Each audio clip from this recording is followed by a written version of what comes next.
Okay, muli po, magandang umaga po sa ating lahat. So, after the end of the webinar po, ipa-flash po natin ulit yung mga reminders, especially po yung on how to receive your certificate. So, I think po yung ating attendance sheet ay posted na po sa ating chat box. So, while po nagdi-discuss ay pwede po nating sagutan ng ating attendance sheet. So as of now po, meron na po tayong 159 Zoom participants. So maraming salamat po. Moving on po, and now, can we have po a short recap ng mga na-discuss ng ating mga speakers during the webinar from day 1 to day 3? Okay po, anyone po from the group would like to share their experiences and learnings? Meron po bang gustong mag-share? Mag-unmute lang po ng microphone.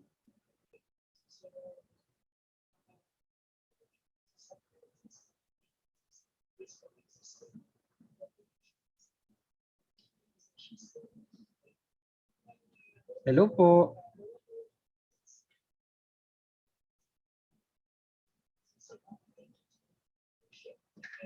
Meron pong gustong mag-share?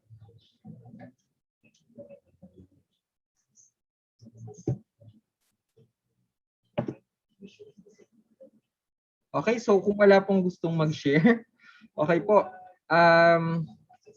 Sa day 1 po, Mr. Carl Vincent Cabanilla discussed on the topic of PDRI, while Mr. Robbie Carlo Tan tackled naman po about Pinggang Pinoy and Nutritional Guidelines for Filipinos or NGF.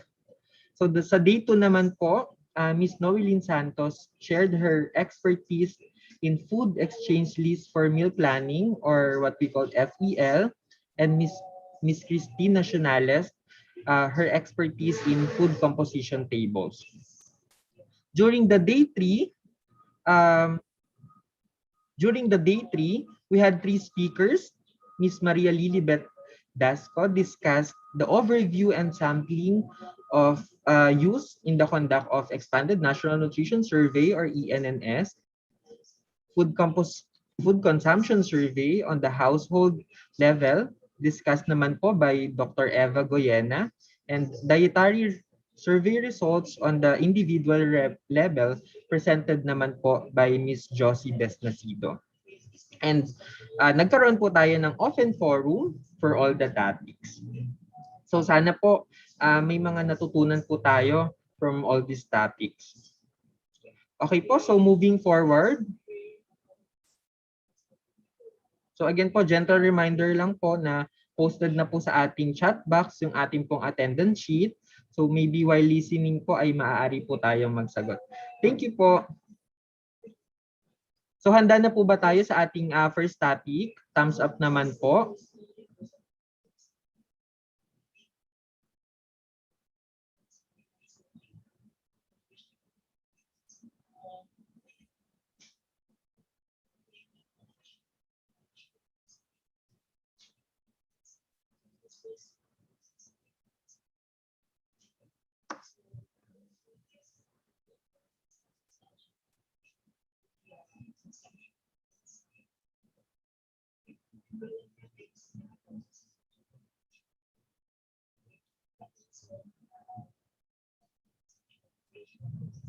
Okay po.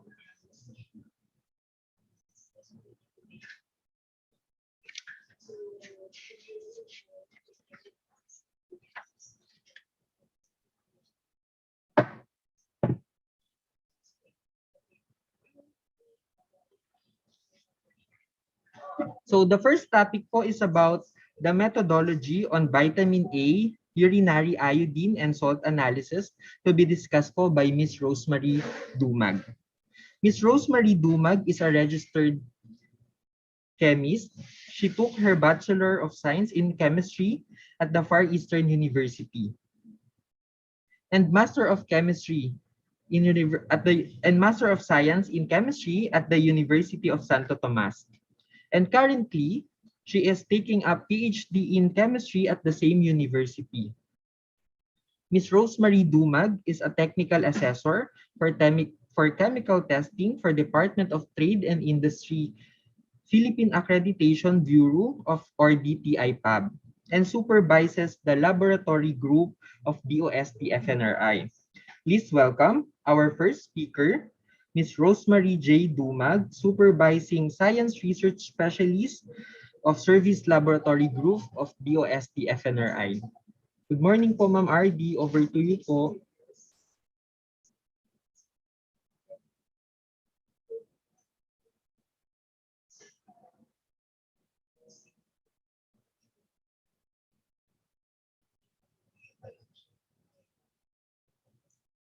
Levels of household salt.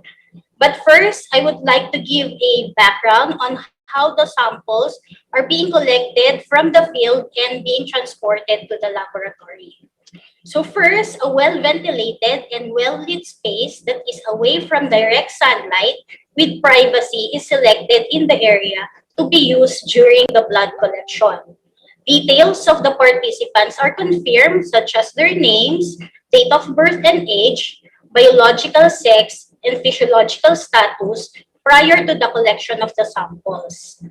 Tests are then identified based on this physiological status and age, and also the basis on the technique to be used for blood collection. Time of extraction is also noted. Prick method is used for 6 to 71 months, while venipuncture is used for 6 years old and above. Participants were then instructed to collect a midstream random urine sample in a clean plastic cups. Samples are then transferred into a properly labeled polystyrene tubes. The supernatant serum is then separated from the red cell sediments by centrifugation. Aliquot of serum are then stored in a microcentrifuge tubes per type of analysis to be done. For the interim storage, samples are stored inside an ice chest filled with wet ice. Samples to be shipped in the FNRI service lab are then packed in accordance to IATA packaging regardless of the type of consignment, either through air or land waybills. Frozen gel ice pack are used to maintain a low temperature environment inside the ice chest during the transport. And then upon arrival at the service lab, samples are then placed inside the freezer at negative 20 degrees Celsius for the urine sample and negative 60 degrees Celsius for serum and plasma sample until being checked and accepted by the analyst. For the methodology on the determination of serum vitamin A, this is measured using an isocratic elution by a high-performance liquid chromatographic method. An internal standard that contains a retinol acetate in methanol solution is added to a 100 microliter serum sample. The alcohol is added to denature and precipitate the proteins to release the retinol from retinol-binding proteins. The solution is then extracted with hexane by centrifugation at a controlled temperature. The procedure is repeated to ensure that all retinol were extracted from the sample. The sample is then extracted and evaporated to dryness under a stream of nitrogen, and it is redissolved in an alcohol dichloromethane mixture prior to injection in the HPLC unit for quantitation. For the iodine determination, the iodine in urine are measured by a catalytic action on the reduction of ferric ion coupled with the oxidation of arsenic ion. A 250 microliter urine sample is digested in a 1 molar ammonium sulfate at a controlled temperature, which is 100 degrees Celsius, for 60 minutes to liberate the protein-bound iodine and remove the interfering substances such as nitrite, thiocyanate, and other ferrous iron. The digested solution is then reacted with arsenous acid and steric ammonium sulfate prior to quantitation using a spectrophotometer at 420 nanometer. Results are then expressed in a unit of microgram per deciliter for vitamin A and microgram per liter for the urinary iodine concentration. Also, different quality assurance is being employed by the laboratory for the analysis of the said parameters, such as controlled light inside the laboratory, since both analyses involve oxidation procedure. Solvents and samples are also filtered prior to injections, and all equipment undergoes periodic preventive maintenance and system checks are performed prior to analysis.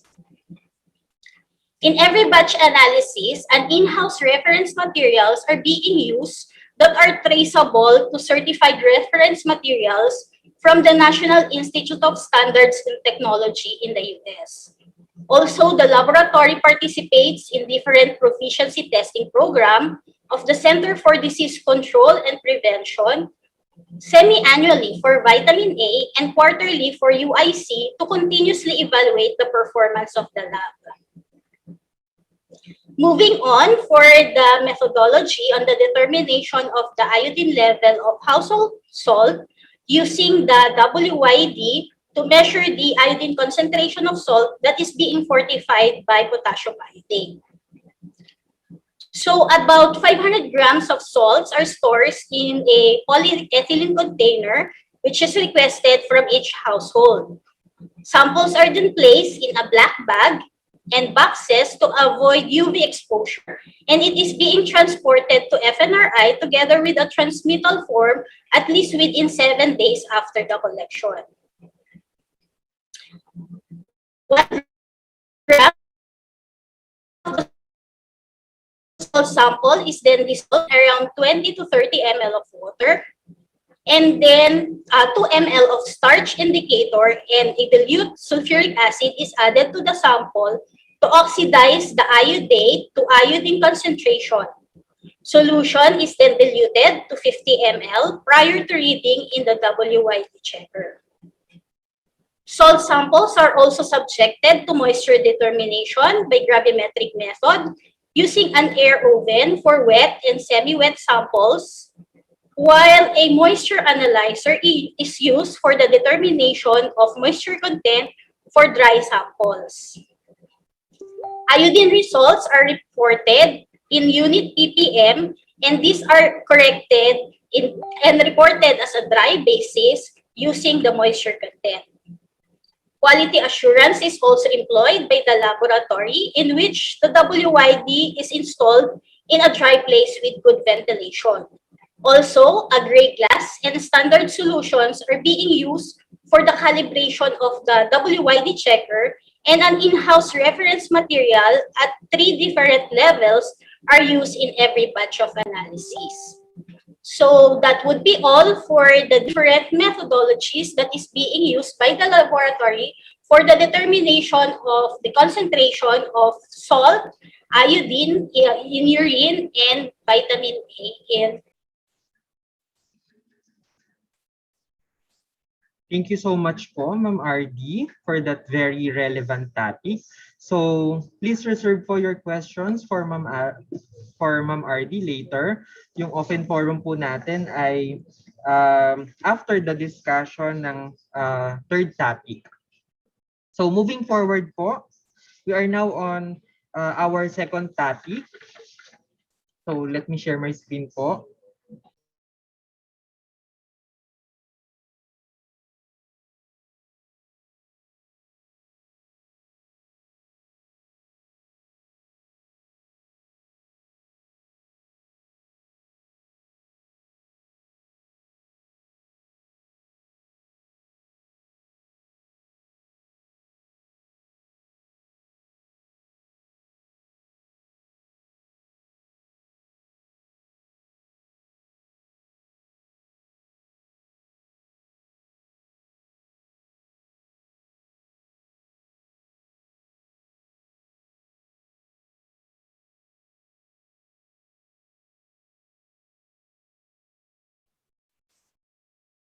Hello po. Okay po, our next speaker will talk about the vitamin A status of Filipinos. She is a registered nutritionist dietitian. She took her Bachelor of Science in Nutrition at the University of the Philippines, Los Baños, and Masters of Science in Applied Nutrition at the same university, and has expertise in nutritional assessment research and involved in the conduct of the Expanded National Nutrition Survey or ENNS. Our second speaker is Ms. Glenda P. Azana, Science Research Specialist 2 of the Nutrition Assessment and Monitoring Division of DOST-FNRI. Good morning po, Ma'am Glenda.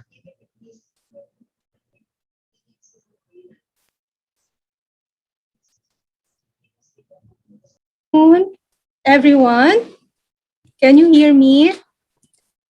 Yes, ma'am. Today, I will be presenting the vitamin A status of selected population groups. So what do we know about vitamin A?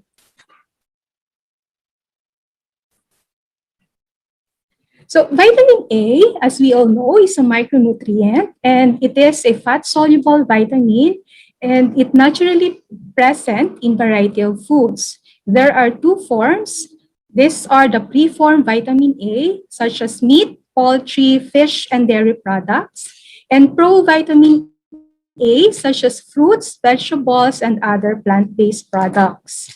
So vitamin A is very important in our body, and it is essential for many physiological processes. Some of its functions include it supports vision under conditions of poor lighting. It maintains the integrity of all surface tissues. It maintains a healthy immune system, and it plays an important role in embryonic growth and development. And it has also an important role in reproduction.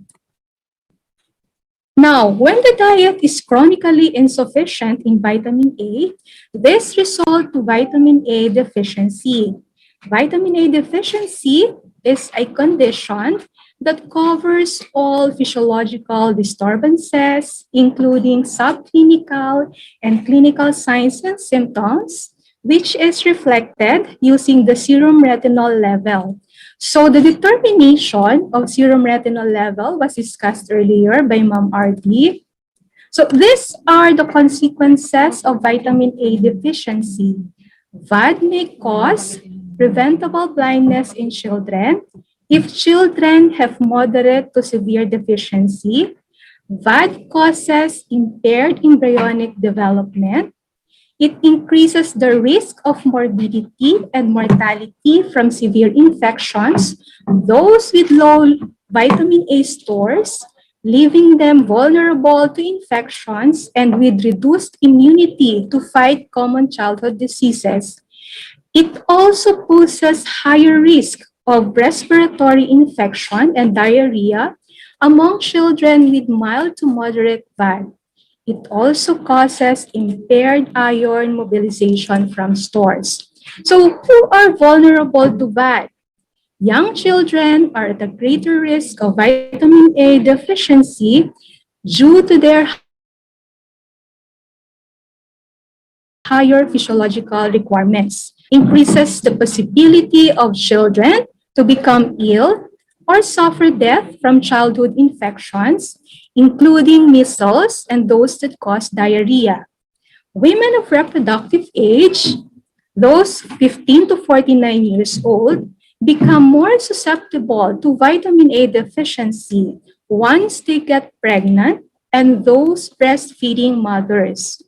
VAD occurs in pregnant women, especially during the last trimester, when demand by both the unborn child and the mothers is highest. Now, most older adults, in this case the elderly, do not eat a healthy diet. So mild vitamin deficiencies are very common among seniors, particularly among frail elderly. So it is important that these vulnerable groups have extra protection against micronutrient deficiencies, particularly in this time of pandemic. So what are the strategies to address vitamin A deficiency? So we have vitamin A supplementation, food fortification, micronutrient powder supplementation, and dietary diversification.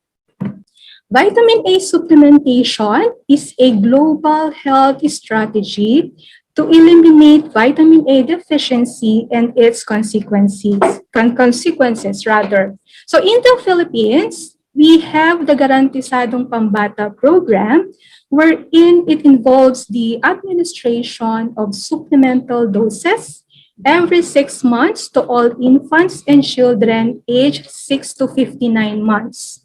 For food fortification, we have the Republic Act 8976 or the Philippine Food Fortification Act of 2000, wherein there is a mandatory fortification of staple foods such as rice, flour, refined sugar, and cooking oil. And we also have a voluntary fortification. We have the Sangkap Pinoy Seal program. This is a strategy to encourage manufacturers to fortify processed foods and food products with essential nutrients at levels approved by the Department of Health. Another is the provision micronutrient powder supplementation among 6 to 23 months old. So MNP can be sprinkled and mixed with cooked regular home-based food on the basis of 1 sachet per child per day. And number 4 is the dietary diversification, and this involves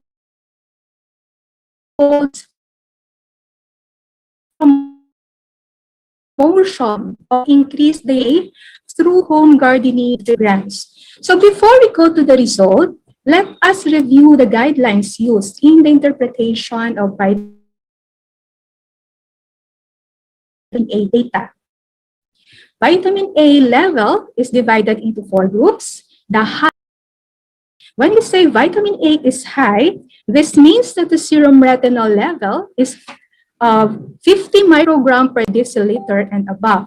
Vitamin A level is acceptable if it is between 20 to 49 microgram per deciliter, and low and deficient vitamin A level if the serum retinol is less than 20 microgram per deciliter. For the cutoffs on public health significance, it is mild if the prevalence with low and deficient serum retinol level is 2 to less than 10%, moderate if 10 to less than 20%, and severe if the prevalence was 20% and above. So now, for the 2018-2019 Expanded National Nutrition Survey, for vitamin A, selected population groups were included in the survey, such as children 6 months to 5 years old, women of reproductive age. This age group belongs to 15 to 49 years old, including non-pregnant, non-lactating women, pregnant women, and lactating mothers. And we also have the elderly, 60 years old and above. So this is the coverage by population groups for each survey year for 2018 and 2019, and the total of individuals covered for each year. For 2018, the total individuals covered was 31,874, while for 2019, the total was 35,713 individuals with a pooled or combined data of 67,587 individuals for 2018 and 2019. This is the response rate for vitamin A data. About 43% or equivalent to 10,421 young children have vitamin A data, 60.1% for non-pregnant, non-lactating women, 66.4% for pregnant women, 75.2% for lactating mothers, and 65.5% for elderly. This component of biochemical survey involved blood collection to determine the vitamin A status. So the low response rate, particularly among children, was due to the refusal of mother or caregiver or the respondent to participate in blood collection. And sometimes, eligible respondents were not at home or away during the survey. So this is the overall picture of the prevalence of vitamin A deficiency in selected population groups in the Philippines. Children had moderate to severe vitamin A deficiency. Other groups had low to mild of vitamin A deficiency. So now vitamin A group or physiologic state, starting in children 6 months to 5 years old, the overall mean serum retinol was 27.6 microgram per deciliter, indicating an acceptable level of vitamin A concentration. However, VAD prevalence was 15.5%, and this signifies moderate level of public health concern. The children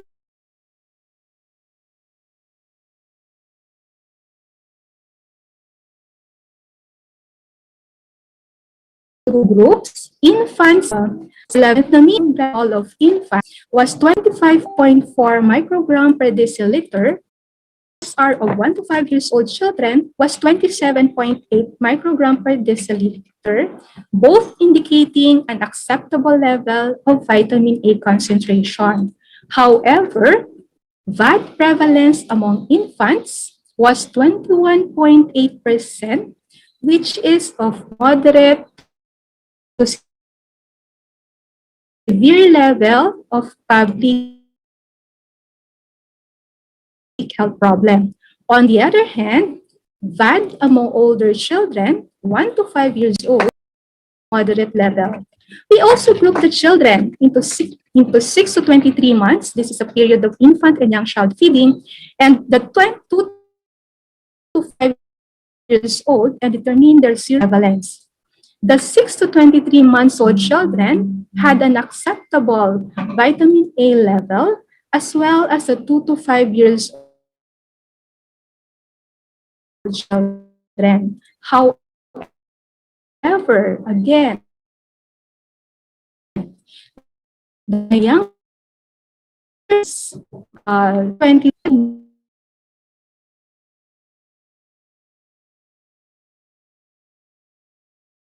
moderate to severe level, while the older children had moderate level of VAD.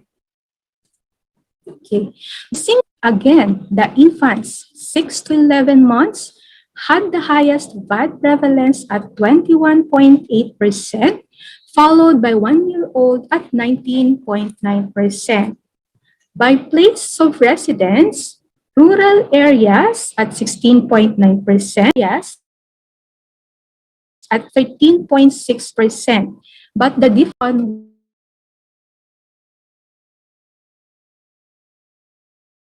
was not significant. So this is based on the 90 interval.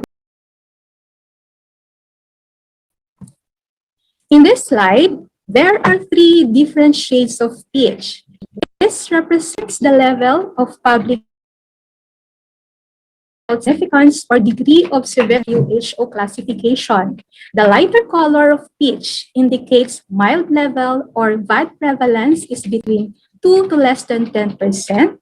The middle color peach is moderate level or VAD prevalence is between 10 to less than 20%. And the darker shade of peach indicates severe level or VAD prevalence is 20% and above. So, 12th quintile, highest VAD observed among the poorest at 22.4%, showing a severe level of vitamin A deficiency, while the prevalence among the rich households was considered mild at 5.5%. VAD prevalence is decreasing with increasing wealth quintile.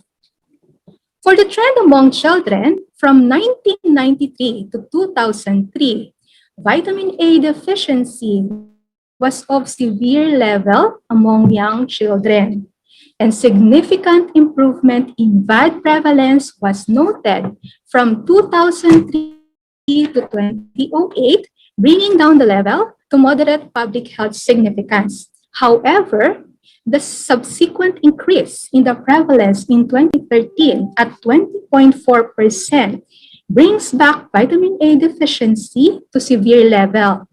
In 2018 and 2019, VAD went down to 15.5%, and the 4.9 percentage point reduction in the said survey years was significant.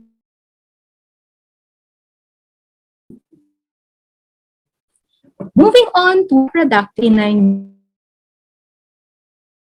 years old, among non-pregnant, non-lactating women, the mean serum retinol was 42.4 microgram per deciliter, reflecting an acceptable level of vitamin A concentration. The VAD prevalence of 1.2% indicate low level of public health concern. By place of residence, among VAD among non-pregnant, non-lactating women in rural areas at 1.4% was not significantly different with those in urban areas at 1.1%.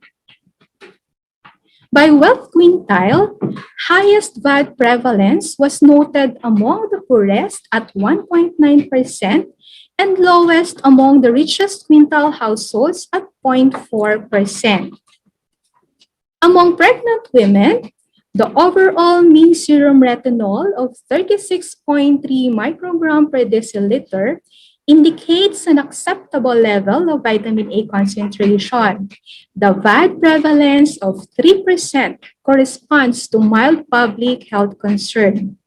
For the trend, significant improvement in VAD prevalence was noted among pregnant women, wherein there was a consistent reduction in vitamin A deficiency from 1998 at 22.2% to 2018-2019 at 3%.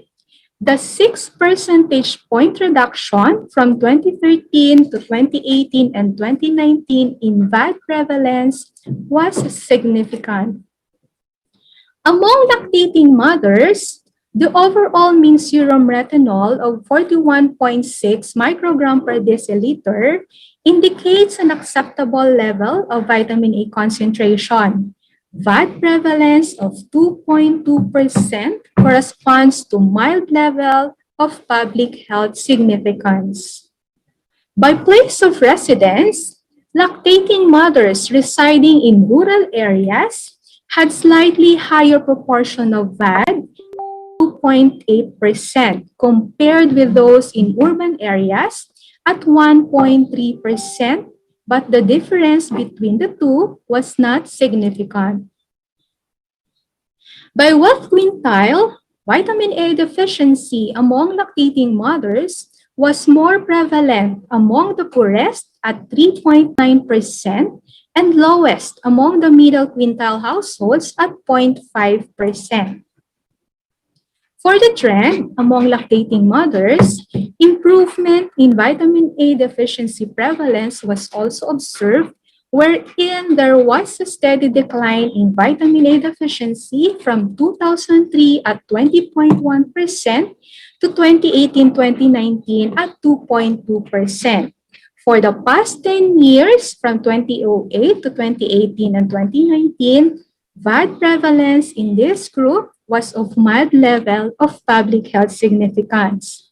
The 2.8 percentage point reduction in VAD prevalence from 2013 to 2018 and 2019 was significant.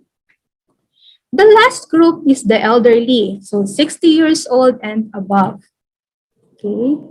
So among the elderly, or what we call the senior citizens, the mean serum retinol of 52 microgram per deciliter indicate a high level of vitamin A concentration, and the VAD prevalence of 1% reflect low level of public health concern in this group. By place of residence, VAD prevalence among elderly was not significantly different between rural and urban areas. By wealth quintile, VAD was more prevalent among the elderly in the poorest households at 2% and lowest among those in the richest quintile household at 0.3%. For the trend among the elderly, there was a steady decline in vitamin A deficiency from 2008 to 2018 and 2019. The 2 percentage point reduction in VAD prevalence from 2013 to 2018 and 2019 was significant. So based on the results, what population group mostly affected by vitamin A deficiency in the Philippines? So looking back on the mean serum retinol as well as the vitamin A deficiency prevalence in each group, it is very clear that the children 6 months to 5 years old are mostly affected by vitamin A deficiency, particularly the 6 to 11-month-old children with moderate to severe level of public health concern. Now, let us focus on children and try to understand their situation and characteristics in terms of dietary intake of vitamin A, nutritional status, prevalence of anemia, and participation or non-participation in vitamin A supplementation. So for the following slides, I will be presenting 2 groups of children for this, such as the 6 to 23 months old children and the 2 to 5 years old. This is because the 6 to 23 months is the period of infant and young child feeding, wherein children are still being breastfed along with the introduction of complementary foods. So they have different characteristics with the 2 to 5 years old children. On the proportion with adequate dietary intake of vitamin A, based on the estimated average requirement, or EAR, showed that among 6 to 23 months old children, the proportion was slightly higher among children who are not vitamin A deficient at 35.3% compared with vitamin A deficient 7.3%. But the difference in the proportion between the two was not significant. Meanwhile, among the 2 to 5 years old children, the proportion with adequate dietary intake of vitamin A was significantly higher among children who are not vitamin A deficient, wherein 4 out of 10 have adequate vitamin A intake, 3 out of 10 in the vitamin A deficient children. So this is the slide from the presentation of Ma'am Josie this morning. And the top 5 food sources was based on the percent contribution of the food item to the total food intake. So again, these are the top 5 sources of vitamin A among 6 months to 5 years old, with milk in the top list, followed by chicken, egg, chicken liver, pork liver, and milk powder growing up.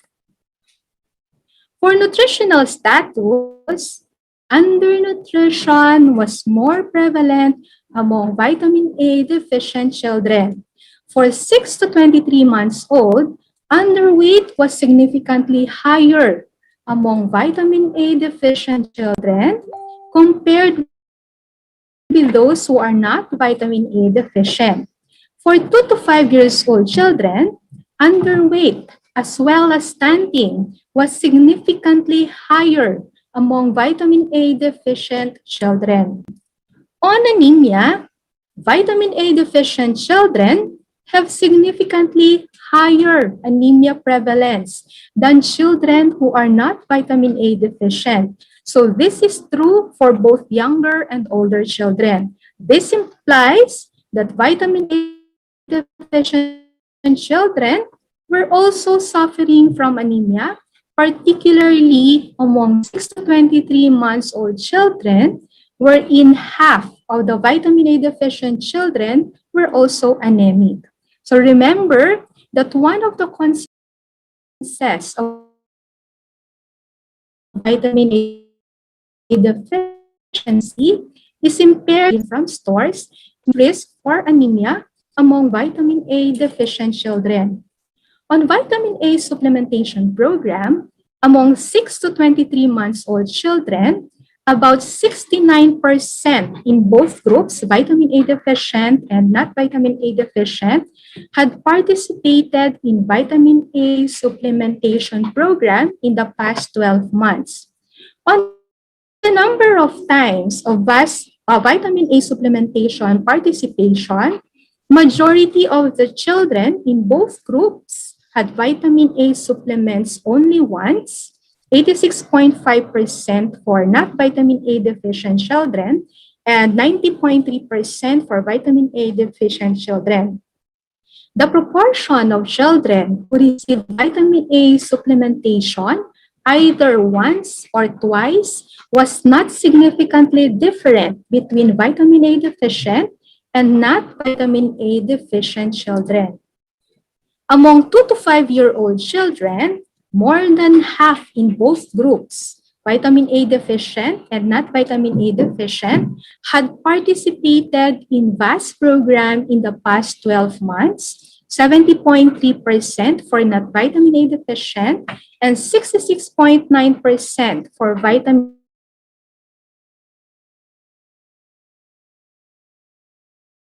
deficient children. Both groups had VAS only once, 81.4% for not vitamin A deficient children and 77% for vitamin A deficient children.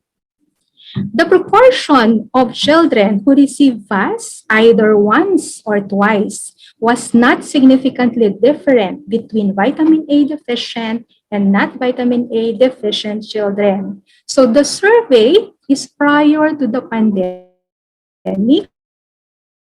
and the reported participation to the twice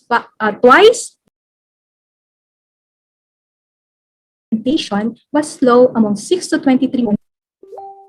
In summary, among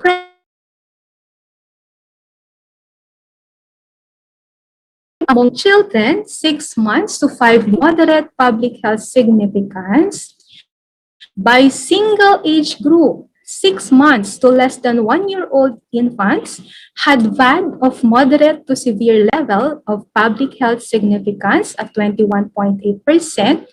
Vitamin A deficiency was of low public health significance among non-pregnant, non-lactating women of reproductive age at 1.2%.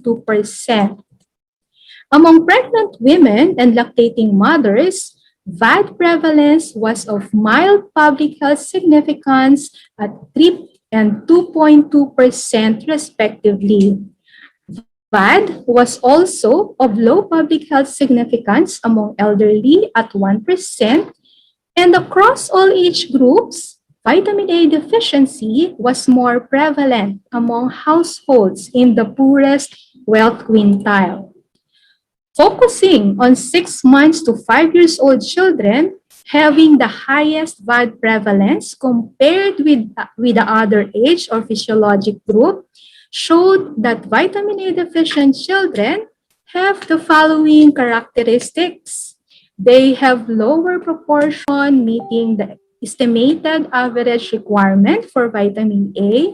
They have higher prevalence of undernutrition, particularly underweight and stunting, and they have higher anemia prevalence. So with this, thank you very much.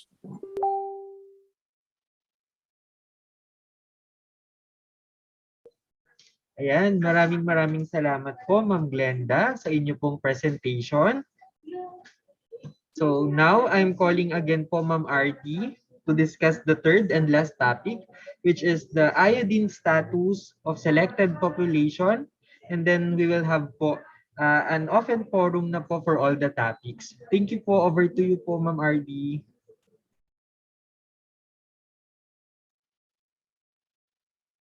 this time, I am going to present the result on the iodine status of selected population groups and the iodine content of household salt in the Philippines, covering the ENNS for 2018 to 2019.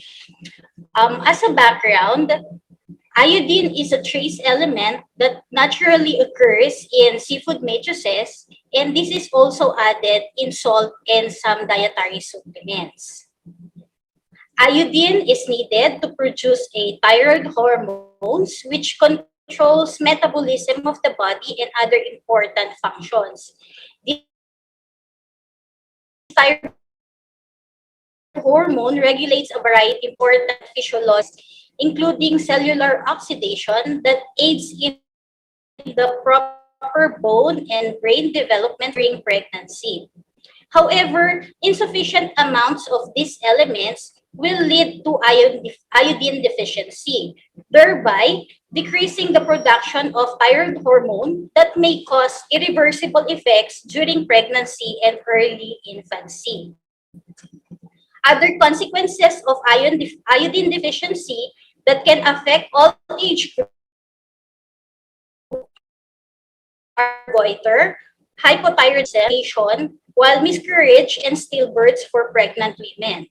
For fetus and children, may result in neurodevelopment deficits, growth retardation, cretinism, increased morbidity and mortality of infants, and impaired cognitive development. According to the International Council for the Control of Iodine Deficiency Disorder, the epidemiological criteria for assessment of iodine nutrition is based on the median urinary iodine concentration in school-age children, which is 100 to 199 microgram per liter, is considered adequate iodine intake and an optimal iodine status. It should also be noted that the indicator of iodine deficiency elimination is that 50% of the sample should be above 100 microgram per liter and not more than 20% of the sample should be below 50 microgram per liter. A different epidemiological criteria is used for pregnant women for the assessment of iodine nutrition. This is also based on the median urinary iodine concentration.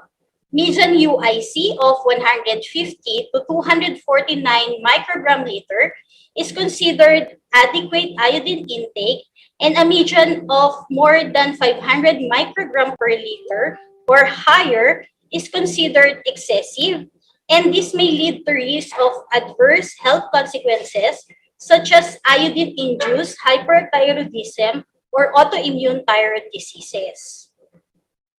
In 2018, a total of 33,000 individuals and 36,500 in 2019 were covered in the ENNS.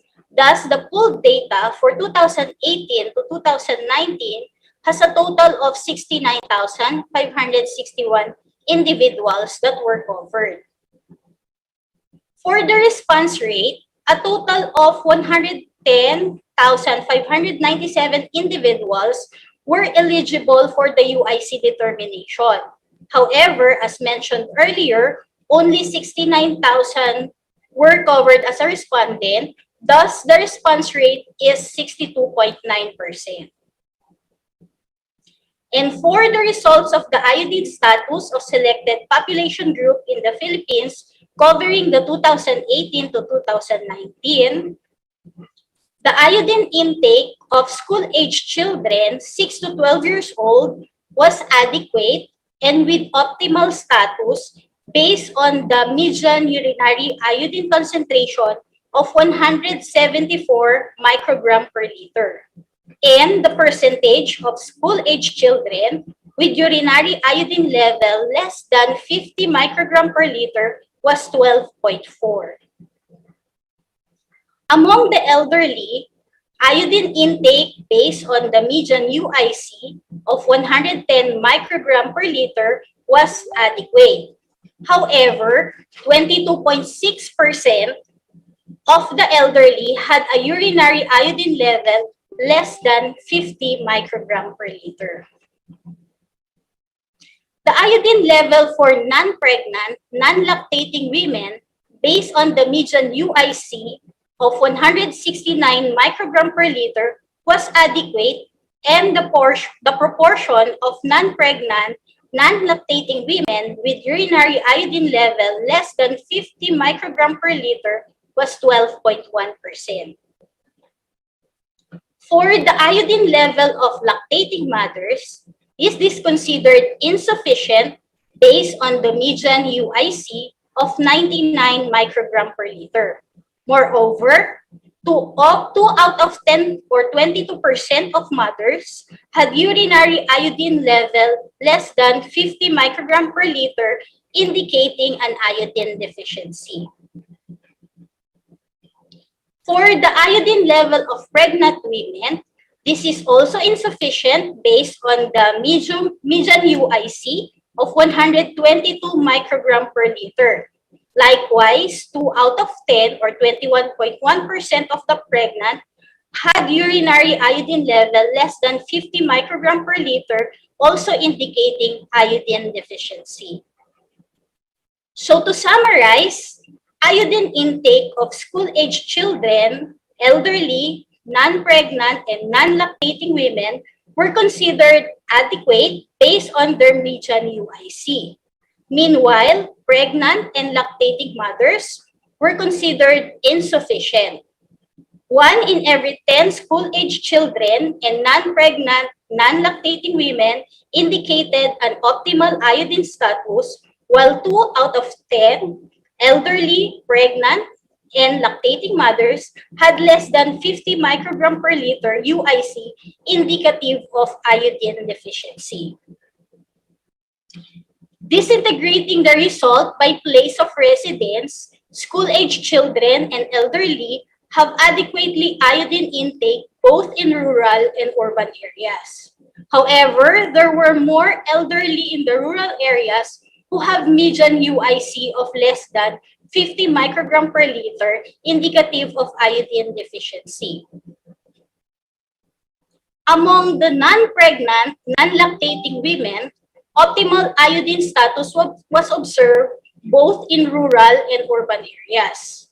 For lactating mothers, iodine deficiency exists in rural areas, while among pregnant women, iodine deficiency exists both in rural and urban areas. Among school-age children, adequate iodine intake was observed across wealth quintiles. However, those belonging to the rich and richest household have more than adequate median UIC. Among elderly, iodine deficiency was observed among those belonging to poorest and poor household. Among the non-pregnant, non-lactating women, adequate iodine intake was observed across wealth quintiles. However, among lactating mothers, iodine deficiency exists among those belonging to the poorest and the poor household. Also, pregnant women had insufficient iodine intake across the wealth quintile from poorest to richest based on their median UIC. So to help alleviate the problem of iodine deficiency in the country, food fortification and salt iodization were some of the programs being implemented by the government. In December of 1995, the Philippine government passed the RA 8172, also known as an Act promoting salt iodization nationwide for relative purposes, which is popularly known as the ASIN Law. The ASIN Law promotes universal salt iodization, and thus it requires all producers and manufacturers of food-grade salt to iodize the salt that they produce, manufacture, import, trade, or distribute for human and animal consumption. The law also requires the DOH to undertake the program, and for BFAD, now the FDA, to set and enforce standards for food-grade iodized salt. The ASIN law was enacted in recognition of the high prevalence of iodine deficiency, especially among children, pregnant, and lactating women in the country, and thereby now contributes to the elimination of micronutrient malnutrition problem in the country, particularly the iodine deficiency disorder. The implementing rules and regulations set for the salt iodization in the country, which is iodine levels at retail site should be 40 to 70 ppm for bulk packaging and 50 to 40 ppm for retail packaging, which is consistent with the WHO recommendation of 15 to 40 ppm iodine content of salt at the household level. Now, with the results on the awareness and usage of iodized salt in Filipino household, more than 2/3 or 67.3% of Filipino households are aware of iodized salt. Half of the meal planners perceive that iodized salts are clean or refined, and more than a quarter reported that iodized salt prevents goiter. 6 out of 10 of Filipino households are using iodized salt. So in this slide, the trends in proportion of households who were aware and claim as users of iodized salt in the Philippines from 1998 to 2018 to 2019. The blue line indicates the proportion of households who are aware of iodized salt, and a downward trend was noted from 78.5% in 2008 down to 67.3% in 2018 to 2019 survey results. On the other hand, the household who claimed to be using iodized salt was on an increasing trend from 24.8% in 1998 to 59.5% in 2018 to 2019 results.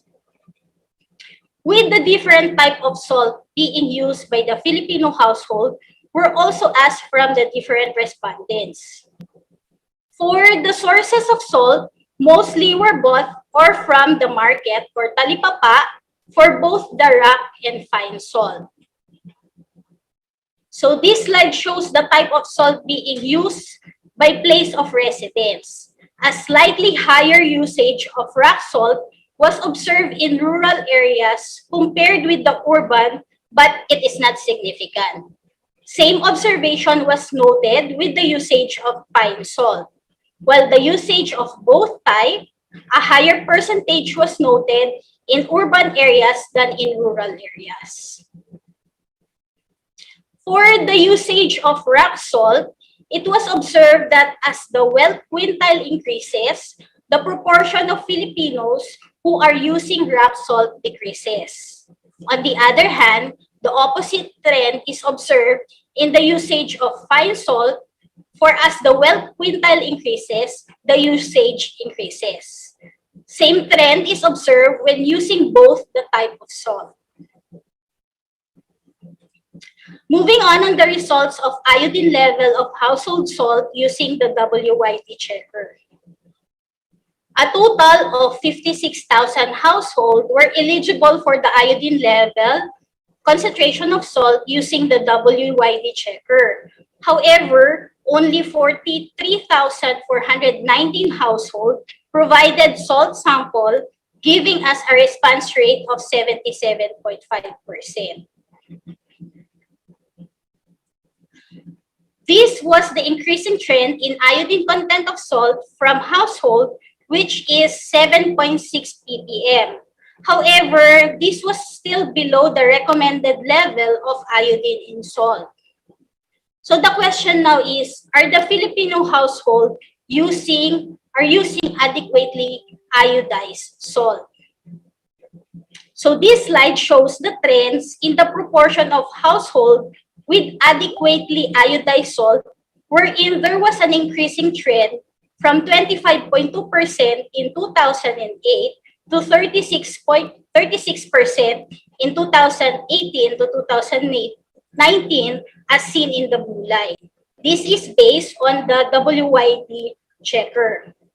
There was also a generally increasing trend based on the RTK from 1998 to 2013. However, RTK testing was not done last 2018 to 2019. So this slide shows that there was an increasing trend in the proportion of households who claim as users of iodized salt and those with adequately iodized salt, as represented in the green and red line. However, the proportion of households with adequately iodized salt is still a little over 1/3, and there is a decreasing trend in the proportion of households who are aware of iodized salt, as seen in the blue line. So as mentioned, 4 out of 6 Filipino households, or 36%, are using adequately iodized salt. This slide shows that there were slightly more households with inadequately iodized salt in rural areas, while there were slightly more households with adequately iodized salt in urban areas. Across wealth quintile, 40% have less than 5 ppm iodine in their salt or are non-iodized. Also, the proportion of households with adequately iodized salt increases as the wealth increases. In contrast, there were more households with inadequately iodized salt from poorer households.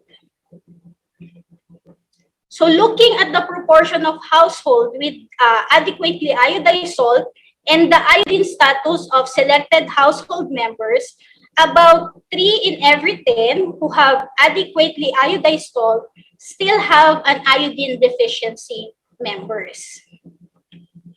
So looking at the progress in the elimination of iodine deficiency in the country, there are still pockets of iodine deficiency, particularly among pregnant and lactating mothers and elderly. While the proportion of households with adequately iodized salt has been increasing for the past 10 years. But we are also still far from the goal of having at least 90% of households with adequately iodized salt. In summary, median UIC and percent UIE level of less than 50 microgram per liter indicate an optimum iodine status among school-age children and non-pregnant and non-lactating women.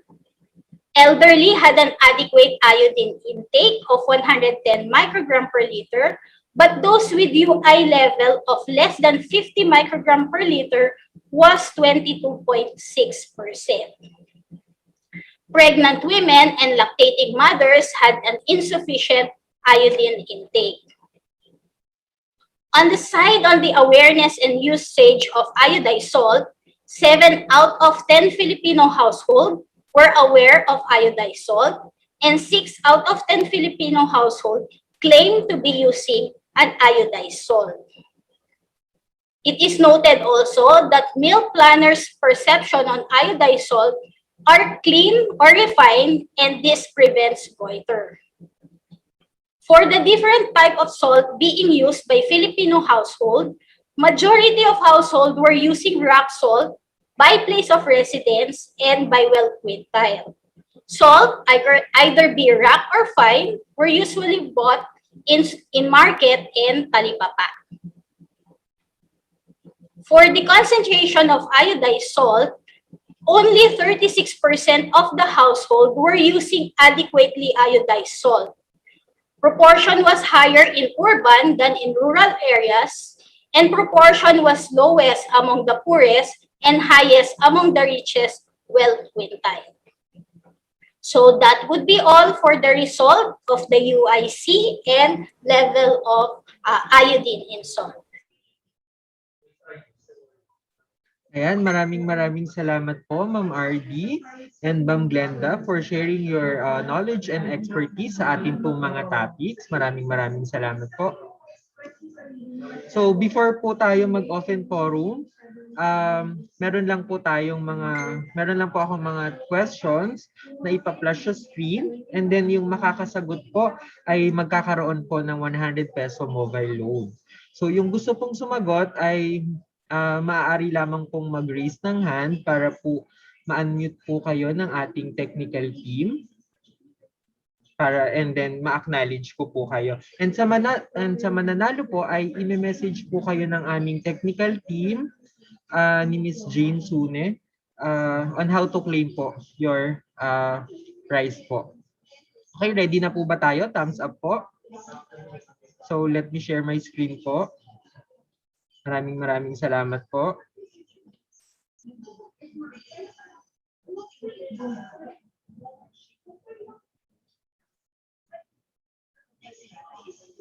Okay po, first question. Iodine results are reported in 2 decimal places and the unit is? So, would like po to answer?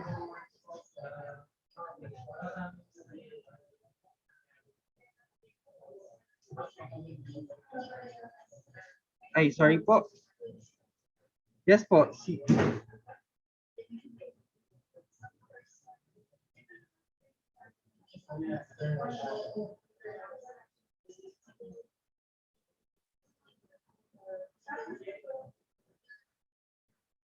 Hello po, Miss Jean.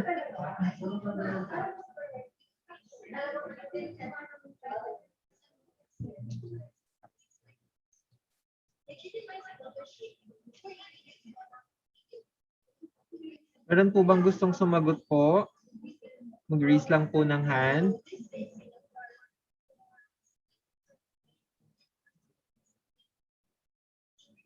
Okay po, so sa screen ko po ay tama po ba? Nauna po si NDA Leonard.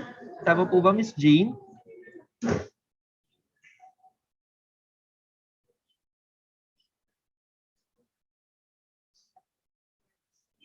Ay, hello po, ma'am.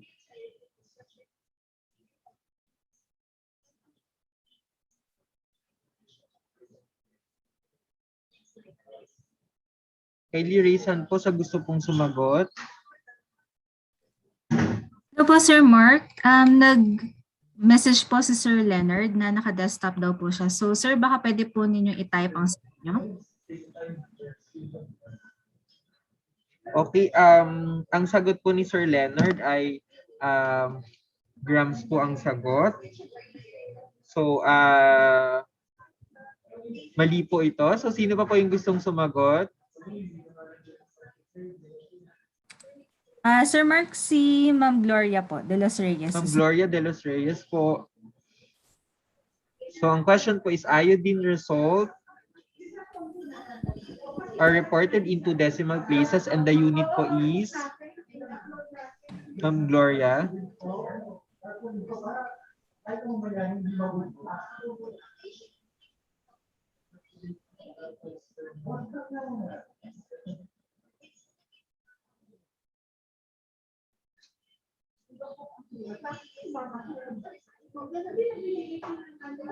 Hello po, Ma'am Gloria. So ang sagot po ni Ma'am Gloria ay MGS po. So, meron pa pong gustong sumagot. Mali po yung MGS. Ayan, from DARF. May nakita na po ako dito, no? Nauna po sa chat si DARFO1, Jennifer. So tama po. Ang sagot po ay ppm po or parts per million po. Okay po, so i-message po kayo ni Miss Jane para po kuhanin po yung detalye nyo po to claim your prize po. Okay po, second questions.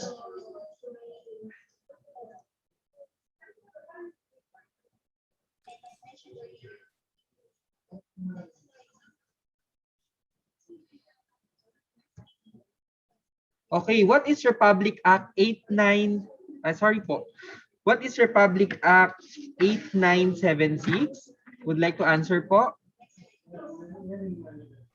Sabi po ni... Raise hand na lang po sa mga gusto pong sumagot so we can unmute you po. Raise hand button po, Sir Mark. Thank you.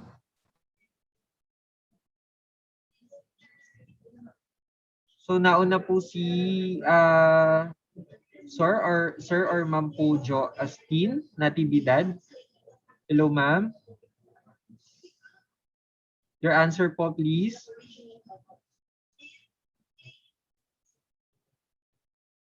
So may mga sumasagot po dito na Hello po. hello po. Yes po.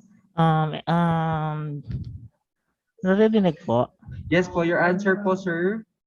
Establishing the Philippine Food Fortification Okay Program. po. So thank you very much po. Sir, nanalo po kayo ng 100 peso Thank you mobile po. load. So may message po kayo ni Miss Jane. Okay po, so para po sa ating panghuling tanong,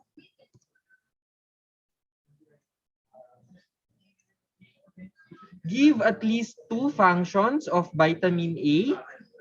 So doon po sa pinresent ni Miss Glenda ay meron pong 5 na function of vitamin A. So who would like to answer po? Raise na lang po ng hand para ma-unmute po ng ating technical team. So parang nakita ko si Miss Paula Nodalo. Ma'am Paula.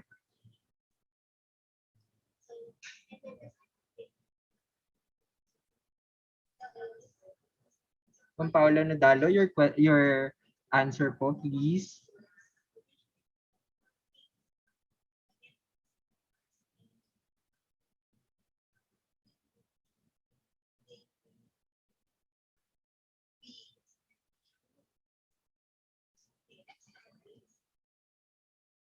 Hello po, Ma'am Paula. So sino pa po yung so sa ating pong chat box, sabi po help form and maintain healthy feet and skeletal. Vitamin A help from maintain healthy. Okay, Ma'am Paula. So Go ahead, Ma'am Paula. Go ahead po.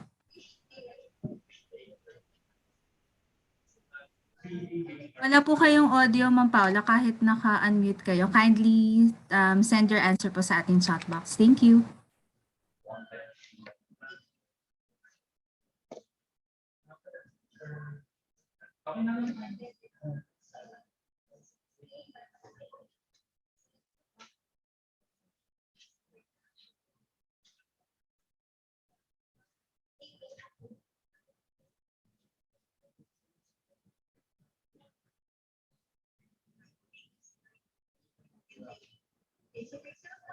okay po. So ang sagot po ni Miss Paula ay help improve vision and helping your body's natural defense against illness. Okay po. So congratulations po, Ma'am Paula, and to all the winners. So meron po kayong 100 peso mobile loan. Okay po. Congratulations po again.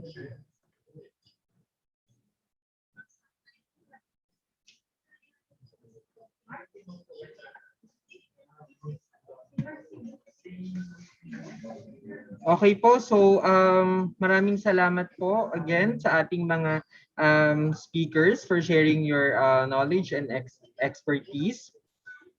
So now po, we regret po to inform you na hindi po, unfortunately ay hindi po natin makakasama ang ating pong speakers na si Ma'am RD at Ma'am Glenda. Meron lamang po silang mga important engagement. Pero po to answer the questions po ay nandito po sa Zoom si Ma'am Josie Gonzalez and si Ma'am Celina Ann J. Navarro. And you can ask po yung mga questions, yung mga nutrition-related questions po. Okay po, so meron po bang gustong magtanong po? So Ma'am Josie po and Ma'am Sean po ay sila po yung sasagot po on behalf of Ma'am RD and Ma'am Glenda po.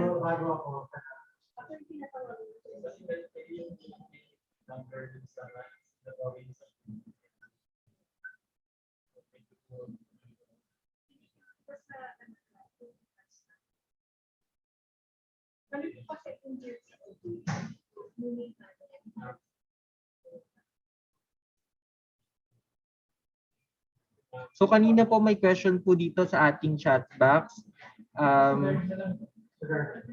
Regarding the deficiencies for 6 to 11 months, would you have a comparison between those who are breastfed and not breastfed? So I think Ma'am Sean and Ma'am Josie.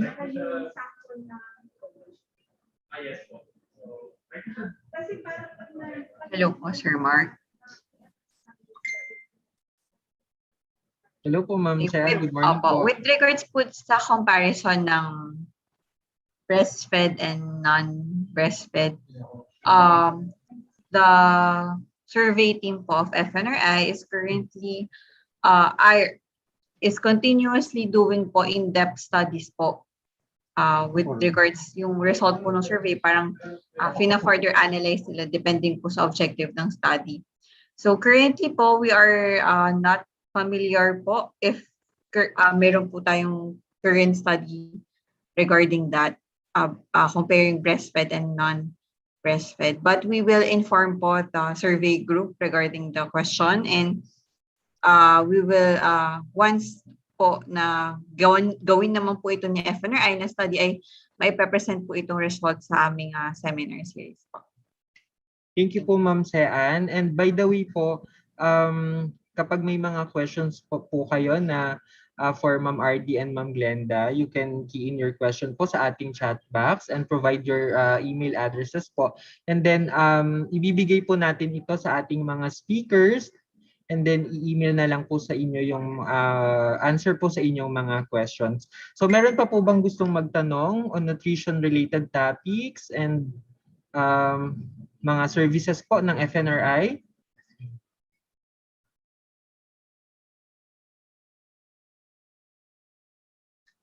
So meron pa po ba?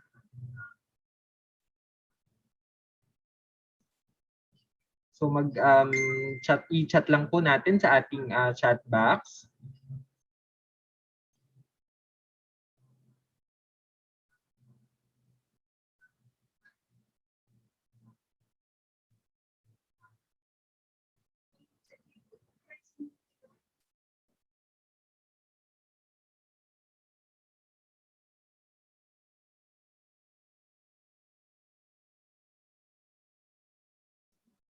So mukhang wala na pong gustong magtanong.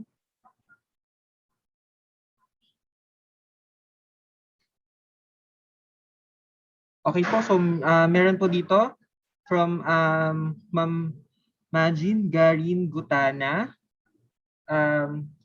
As that would be very helpful in further educating the communities and families, and would also help in promoting breastfeeding in the LGUs for their policy and programs formations. So thank you po, Ma'am Garin Gutana po.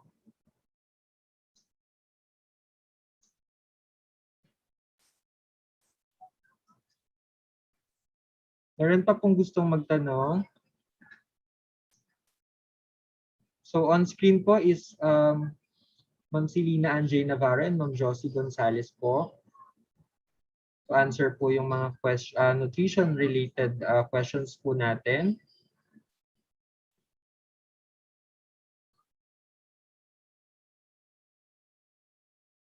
Siguro, Sir Mark, i-add na lang din natin na all the PowerPoint presentations po used by the speakers po ni Ma'am RD at saka po ni Ms. Glenda, I can be found po at the e-nutrition website po of IFNRI. So, pwede nyo pong i-download doon yung PowerPoint presentation para po mabalikan po natin yung result. And also, meron pa rin po dong ibang presentations for other provinces po ng result po ng ating expanded national nutrition survey po. Thank you, Sir Mark.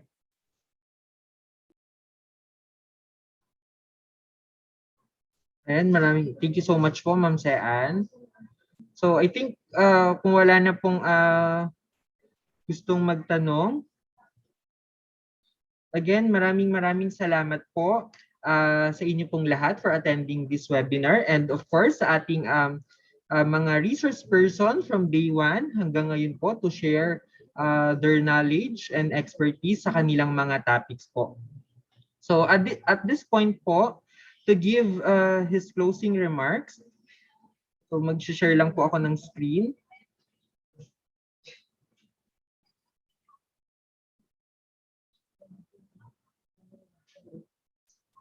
To give po his closing remarks, may I call on po our Deputy Director, Dr. Anthony P. Calibo. Good morning po, sir.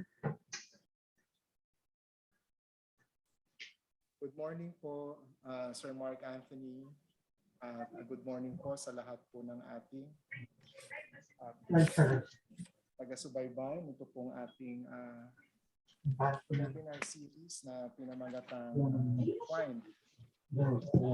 Magandang araw po sa lahat ng nakilahok sa DOST webinar series. Hello, sir. Hello po, sir. Medyo mahina po yung audio, sir. Thank you po. Hold on, hold on.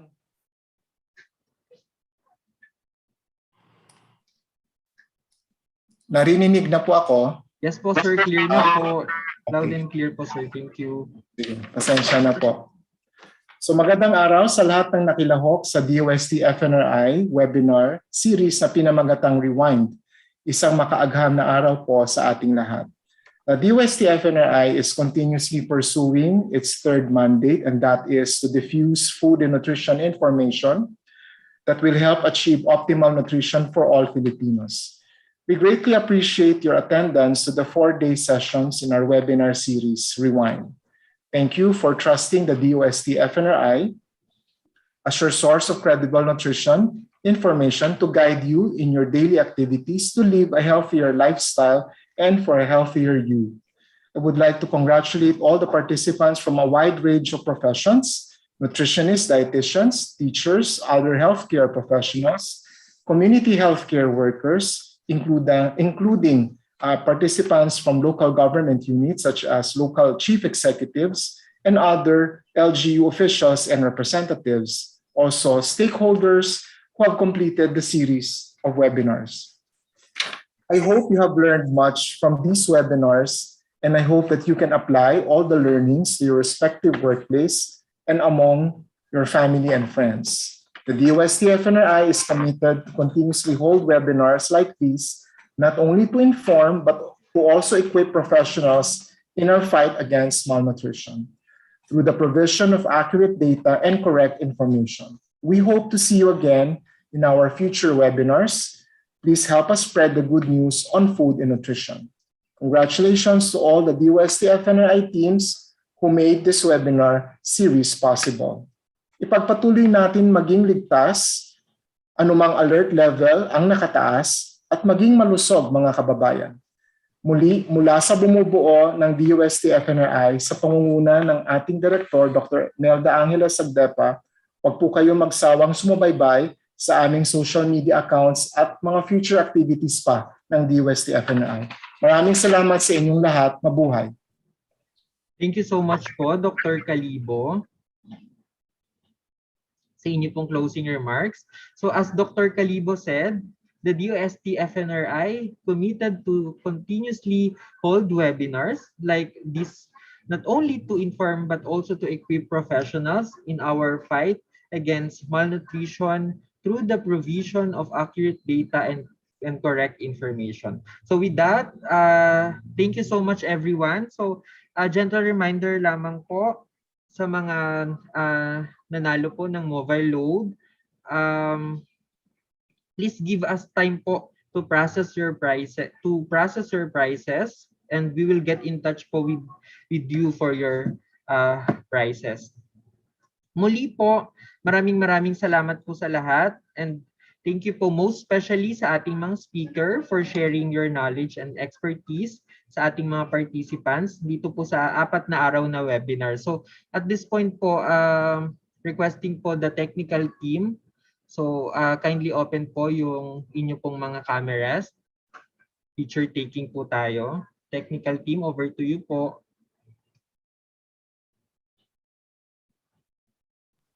Sir Mar, stop share. Thank you.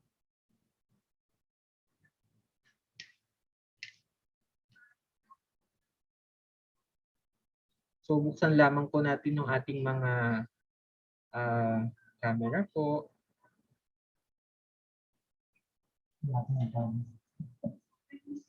Ayan po, maraming salamat. So, ang dami po na ngayong umaten po, no? 186. Maraming salamat po sa inyo.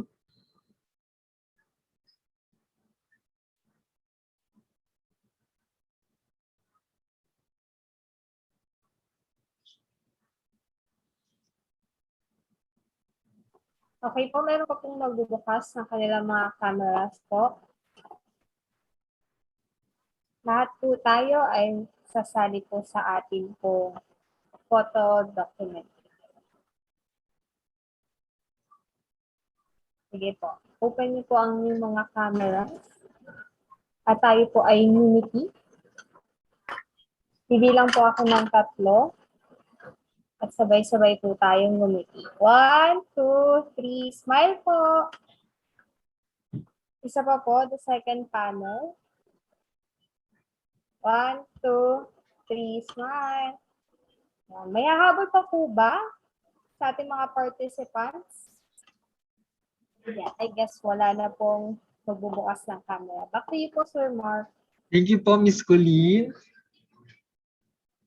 So again, I hope po you have learned much from this webinar. So ipa-flash ko lamang po muli yung ating mga reminders.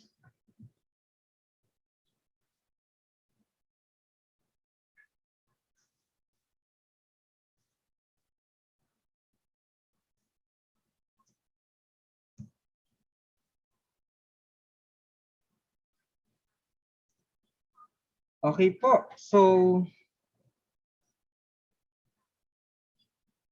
please provide, sa first reminder po natin, please provide your PRC ID number and PRC expiration date in the iTrain account. And also, edit your name in the account. Please note that the name you enter in the account will be reflected in your certificate. So dito po sa, kung nakikita nyo po ito sa inyong mga screen, no, sa iTrain account po ni Miss si Ma'am Sean ay meron pong portion doon na edit account. So please click the attendance sheet link provided in the Zoom chat box and please accomplish the attendance sheet and provide the email address you use in the IFNRI iTrain registration. So sana po yung ating po mga participants ay nakapag-accomplish po sila lahat, kayo lahat ng attendance sheet po. And if you fail to provide the correct email address, the system not be able to process your certificate. So you have until 12 noon lamang po to accomplish the attendance sheet.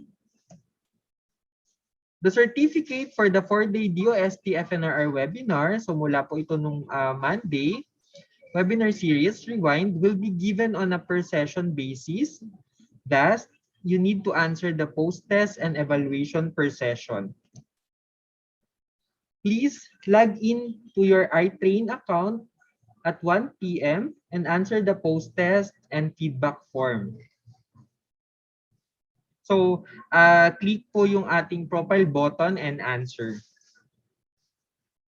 If your profession is nutritionist dietitian, you can download your certificate from the iTrain website. And after the answering the post-test and evaluation, you can now download your certificate. So to receive naman po a certificate, register via iTrain, attendance sheet link given during the webinar, post-test via iTrain, and evaluation form also via iTrain.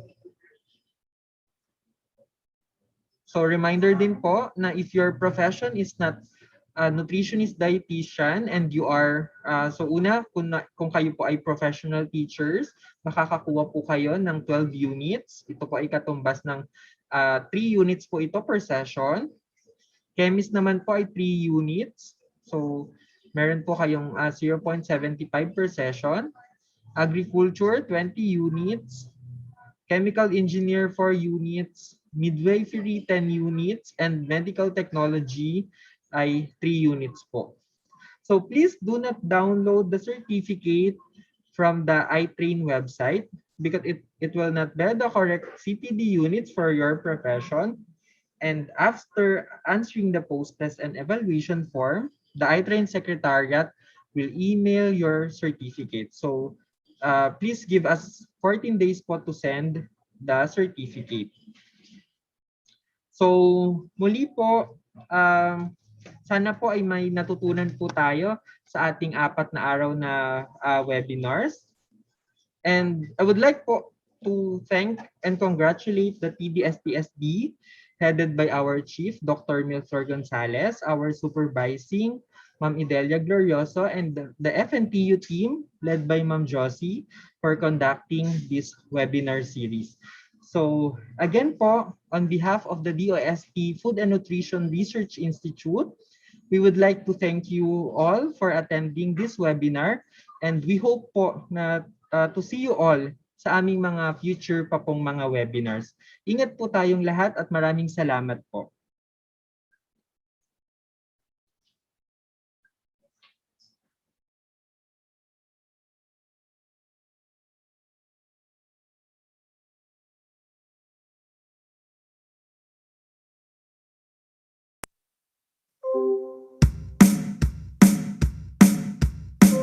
Everything today is faster. Everything today is easier. With technology getting better, it doesn't mean we're getting healthier.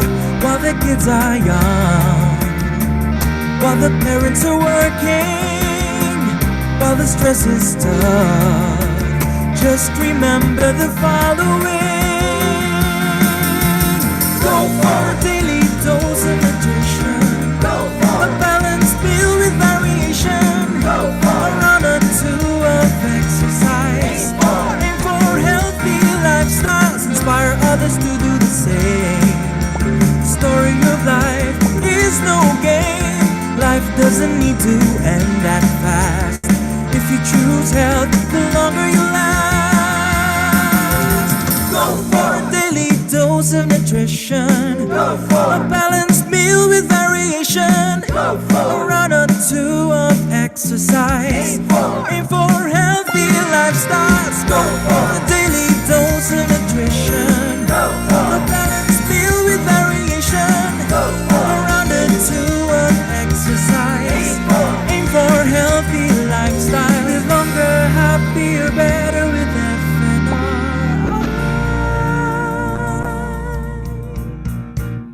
Ang awiting ito'y gabay sa Pilipino. Para sa gustong nutrisyon, kalusugan natin dapat number 1. 10 tips lamang ang inyong tandaan. Number 1, kumain ng iba't ibang pagkain. 2, kay baby sa unang 6 months breastfeeding at mula 6 months angkop na pagkain. 3, araw-araw maggulay at prutas. 4, isda o karne at pagkain mayaman sa protina. 5, uminom ng gatas at kumain ng calcium-rich foods. 6, tubig at pagkain tiyaking malinis at ligtas. 7, gumamit ng iodine salt. 8, hinay lang sa maalat, mamantika, matamis. 9, i-maintain ang tamang timbang. 10, maging aktibo, araw-araw ehersisyo. Huwag manigarilyo, alak iwasan mo. Ito ang bagong gabay sa wastong nutrisyon. Ito ang bagong gabay sa wastong nutrisyon. Ito ang bagong gabay sa wastong nutrisyon. Para sa Pilipino.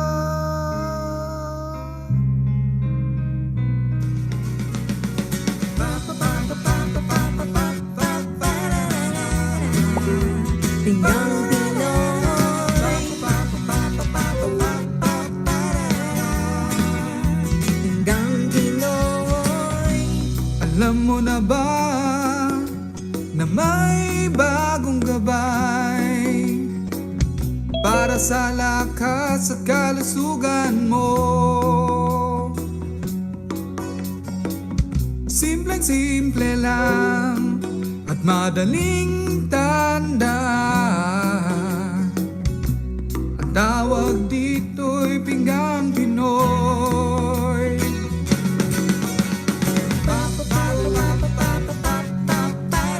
Gulay at prutas, 1/2 ng plato. Kanin o tinapay, 1/3 ng plato mo. Isda o karne, 1/6 ng plato mo. Ito na ang pinggang Pinoy. Isang modelong pinggan, sukat na sukat, bawat pangkat ng pagkain. Pagkaing balanse sa nakatatanda, mainam din sa bata. Pinggang Pinoy, Gulay at prutas, 1/2 ng plato. Pinggang Pinoy, Kanin o tinapay, 1/3 ng plato mo. Pinggang Pinoy, Isda o karne, 1/6 ng plato mo. Pinggang Pinoy, Pinggang Pinoy. DOST.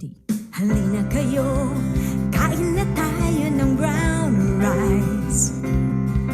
Masarap na mas masustansya pa kesa white rice.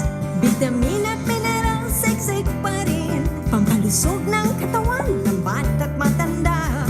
Para sa ating lahat, ang brown rice. Sagot sa malnutrition, iwas cancer, diabetes at sakit sa puso. Konting kain lang, mabubusog ka na. Halina, tulungan ang bayan. Halina, mag-brown rice na. Mag-brown rice na.